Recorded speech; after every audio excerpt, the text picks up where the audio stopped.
एक गांव में एक मुर्गा रहता था। मुर्गा तो सब जानते ही होंगे।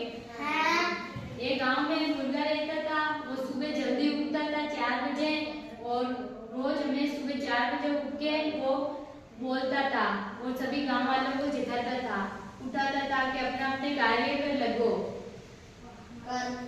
अपने अपने काम पे लगो रोज में। और वो बहुत ही अच्छा मुर्गा था और शांत मन का था। और वे एक दिन है ना अपने खेत और रात सुबह वो जल्दी उठ के सभी को जगाता था और दिन को वो खेतों में रहता था, खेतों में फिरता था। और एक दिन वो एक पेड़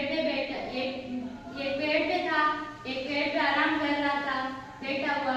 तभी वहाँ से एक लोमड़ी आई, जंगल से एक लोमड़ी आई और उसने मुर्गे की ओर देखा और उसके मन में एक लालसा उठने लगी। उससे अपने पेट को भूख को शांत करने के लिए लालसा उठने लगी कि वो मुर्गा बैठा है उधर। वो वहाँ गई, मुर्गे के पास गई और मुर्गे को आवाज लगाई और मुर्गे ने कहा क्या है।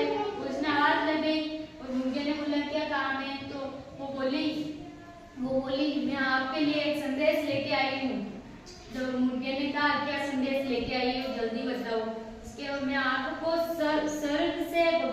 स्वर्ग में भगवान के पास जाके और संदेश लेके आई हूँ कि स्वर्ग में भगवान के पास जाके बोला तो भगवान ने कहा कि सब जानवरों को एक साथ रहना है, कोई किसी को मारेगा नहीं, कोई किसी को खाएगा नहीं।